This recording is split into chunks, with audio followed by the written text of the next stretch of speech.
क्या आप लोग जानते हैं कि भारत का पहला विशाल साम्राज्य कौन सा था? एक ऐसा साम्राज्य जिसने पूरे भारतीय उपमहाद्वीप को एकजुट कर दिया था।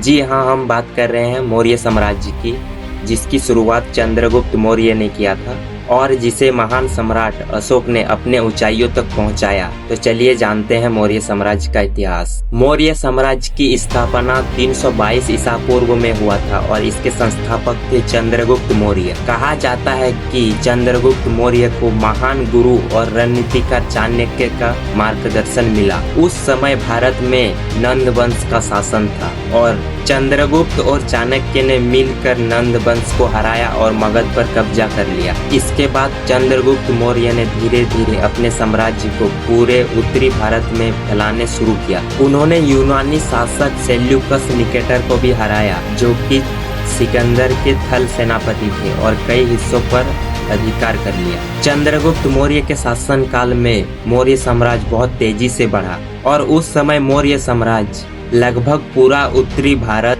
अफगानिस्तान के कुछ हिस्से और पाकिस्तान के कई क्षेत्रों में फैला हुआ था। चंद्रगुप्त ने एक मजबूत प्रशासनिक व्यवस्था बनाई और उन्होंने सेना को बहुत शक्तिशाली बनाया और पूरे साम्राज्य को कई प्रांतों में बांट दिया। इतिहासकारों के अनुसार उनकी सेना में 1000 सैनिक, हाथी और घोड़े शामिल थे। चंद्रगुप्त के बाद उनके बेटे बिंदुसार राजा बने। बिंदुसार ने भी मौर्य साम्राज्य को मजबूत बनाए रखा और दक्षिण भारत के कई हिस्सों पर अपना साम्राज्य का विस्तार किया। हालांकि इसके शासन के बारे में इतिहास में ज्यादा कुछ नहीं मिलता है, लेकिन यह माना जाता है कि उन्होंने अपने साम्राज्य को स्थिर बनाए रखा था।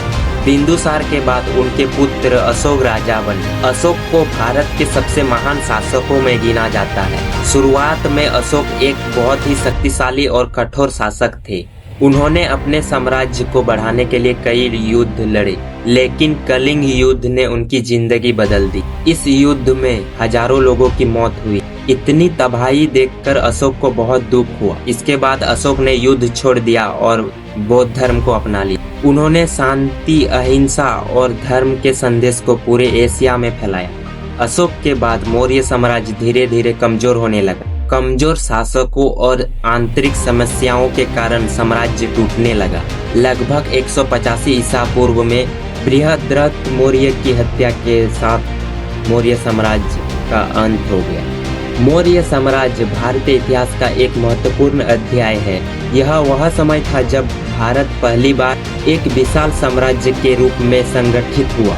चंद्रगुप्त की रणनीति, चाणक्य की बुद्धिमानी और अशोक की नीतियों ने इतिहास में अमिट छाप छोड़ी। अगर आपको इतिहास से जुड़ी ऐसी ही रोचक जानकारी पसंद है तो वीडियो को लाइक एंड चैनल को सब्सक्राइब जरूर कर लीजिए।